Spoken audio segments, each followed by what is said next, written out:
Not sure why, but this feels like a figure I've actually gotten before. Oh, wait. I have.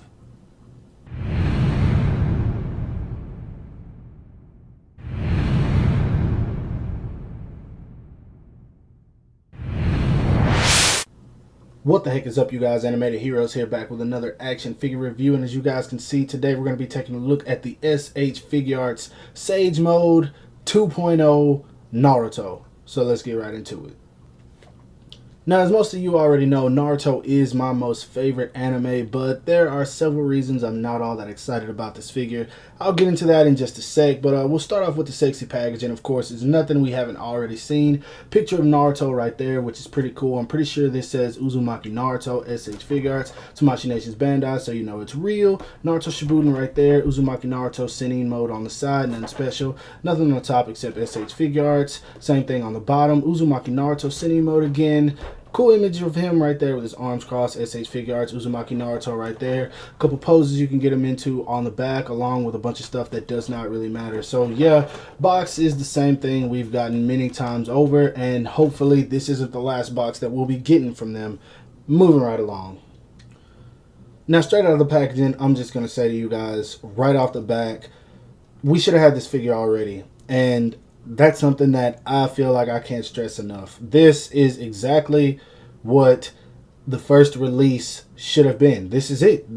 When we got Sage Mode Naruto, this is exactly what we should have had. And I'm going to continue to harp on that throughout the video, so I just don't spend a full 2 or 3 minutes going over the fact that we should have already had this for the millions of reasons I can name. I'm just going to get into the figure and talk about why this is exactly what we should have had. But first off, of course, I'm going to start with the height, which I'm pretty sure it's the same height as the first one. It's right at 5.5 inches to the top of the hair. So, I mean, it definitely fits in 6-inch scale. And of course, with him being a teenager, he's going to be a little bit shorter than adult figure. So they got the height right. But honestly, like I said, I think it's the same exact figure as the first one. And I'll show that off a little bit later.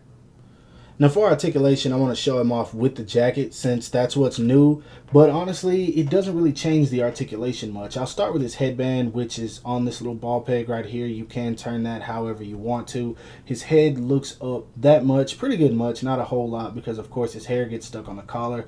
Looks down about that much, not really much at all. His neck does tilt really well. You can move that around however you want to. Of course, his head can turn all the way around. He has a diaphragm joint, but I mean, you really can't do anything with it. He does have a waist swivel, but once again, you can't really do anything with that either. And I think that's the same way the first one was. His arm goes up about that much, which is a decent amount of range to me. I mean, it works. He does have a swivel built in there. He does have double jointed elbows. His hands are on a ball peg, so you can move him around however you want to. Of course, being hindered by the sleeve just a little bit. Legs are on a drop down method, so you can pull him out and he kicks forward about that much, kicks back about that much, hindered with the jacket on. Of course, he can do the splits really well. That's one thing I do like. Of course, he does have a swivel in there.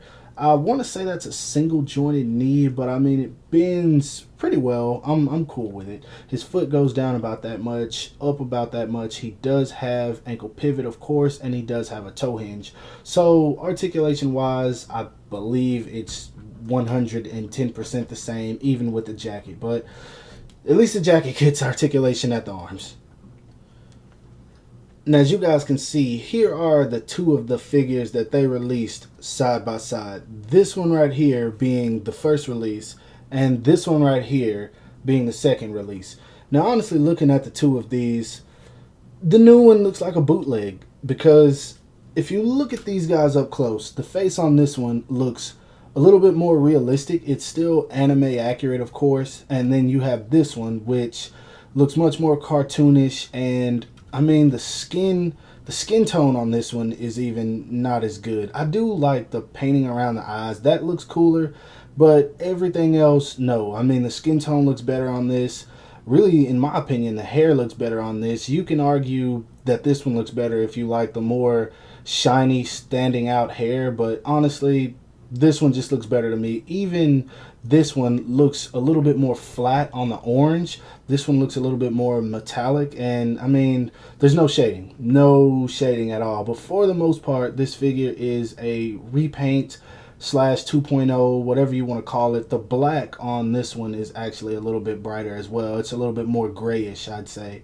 You probably can't pick that up, but for the most part, it's the exact same figure. That really ticks me off, because there's a chance that this could be the last Naruto figure. Why would you guys release a figure that we already have? And I want to dive a little bit more into it. I'm going to switch to the Sage Robe, and I'm going to show you the difference between the Sage Robe they gave to this one and a possible one that you could get for this one. Here are both of them with the jackets. This one, of course, is one that I got off of eBay for just 20 bucks, and it also came with a scroll. And then here's the one that comes with this figure. Now, I will say that if you don't want to spend $53 on this figure, then obviously you can go on eBay and spend 20 bucks and get this right here. And it also comes with this scroll, which they did exceptionally well, and here it is compared to the one that came with the figure. So you can see these side by side. So just so you guys know which one looks better, I don't even think I have to say. But either way, articulation isn't hindered by either one of them. But it's just that for some reason, I feel like they decided to make this figure right after this had been floating around all over Instagram. It's kind of like, oh, we see you guys can get a custom, so let's go ahead and release it with that jacket. Which, I mean, that's cool, but as I've said already, this is how this figure should have came out. Now for accessories, I'm going to run through this pretty quick. He comes with his standard face in the package, and he comes with a pair of fist hands, of course, which every Naruto action figure should. He comes with a pair of gripping hands. He comes with a pair of jutsu hands. Of course, every Naruto needs these. He comes with a pair of different open palm hands. This one's kind of, his fingers are in a little bit more. And then, of course, he comes with one to hold the Rasengan, which I'll show next. He comes with the Rasengan, and this one it's the same exact effect, but it's painted a little bit differently. And I gotta say, the way they did the paint on these definitely looks a whole lot better in my opinion. I do like this one better than the original. Now, he comes with these parts for his sleeves for when you take the jacket off, which I'm probably just gonna leave it on. And then he comes with these other shoulder pieces right here, which are these right here at the top. He comes with the strap to put the scroll on, and of course he does come with the scroll, which I already showed off. Nothing special about it. It looks like it's painted pretty cheap, but it's light. That's one thing I'm happy about. And so for accessories, he's good, but I will say the one thing that I really like is this. They did a phenomenal job on this. Let me move him out of the way. I like this better than the original because on one side it's really light, and then when you flip it, it's dark. I'm not sure how well that looks with the light, but it looks great in person. And showing it off next to the original, this one's a little bit more translucent, but when you flip them, I'm sure now you guys can really see the difference. So I like this one better. That's one thing I will give them. Now, the reason I didn't show the faces off is because I'm actually going to talk about those. So we'll get into those now.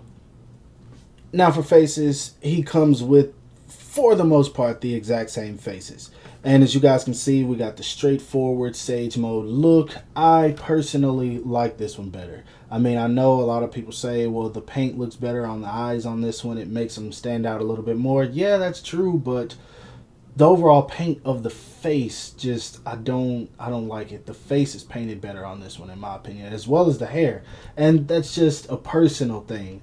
Now, another one that they actually changed is this one.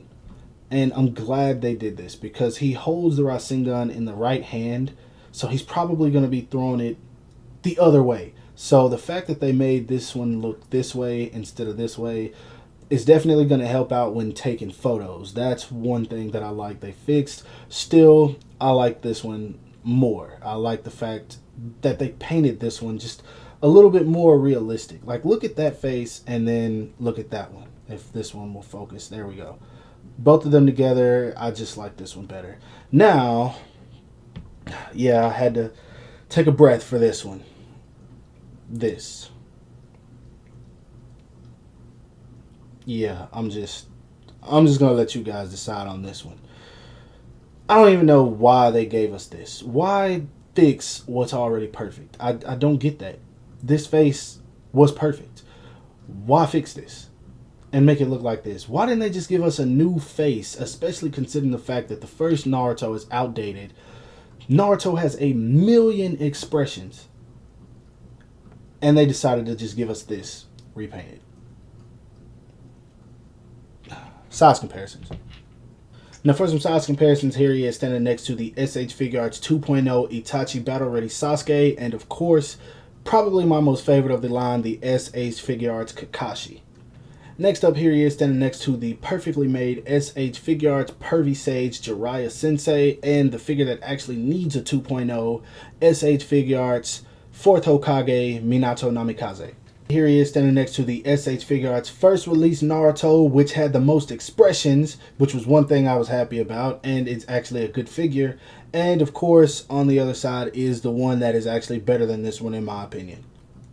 Lastly, here he is standing next to two Marvel Legends, the Demolition Man, and of course my most favorite at the current time, Deadpool. Now before I say my final thoughts, I just want to clarify that this is not a bad figure.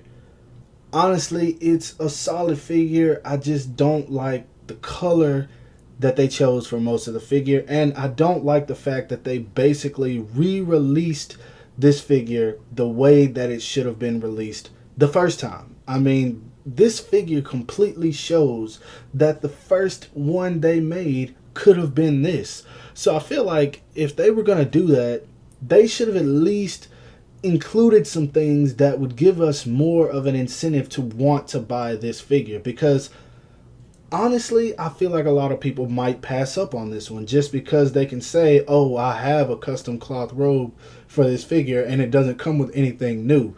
I mean, they could have easily, and I know Tamashii Nation's Bandai is extremely lazy about accessories, but they could have gave us the Granny Sage, the Toad. They could have gave us the male Sage, the Toad. They could have given us a couple of Sage faces for Jiraiya. They could have gave us an open scroll for him to do summoning, something. They could have given us something that would have just really made people say, okay, well, let me get this figure because of this. Let me get it because of this. They didn't. This figure is a complete product of entire missed opportunity. I'm trying not to bash it, but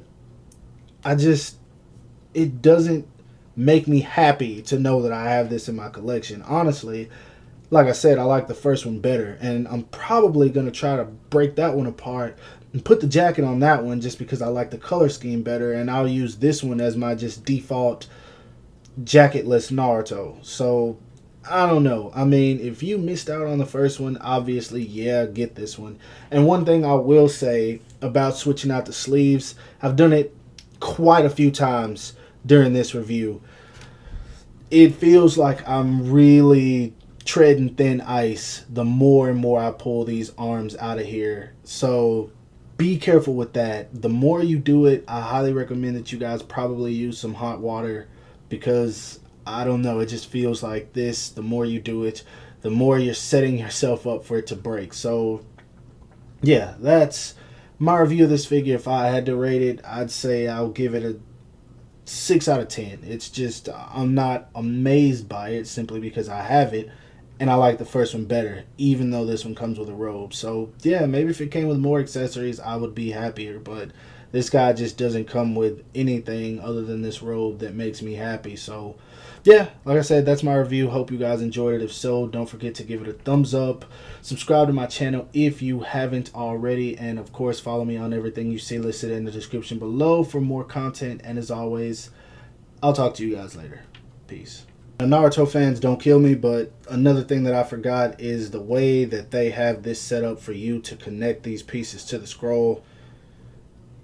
This sucks. They should have just left a hole right there to where you can peg the scroll in the back and probably into the figure. But this if you pose him without the scroll and he's facing away, you just got this big block in his back. So, yeah,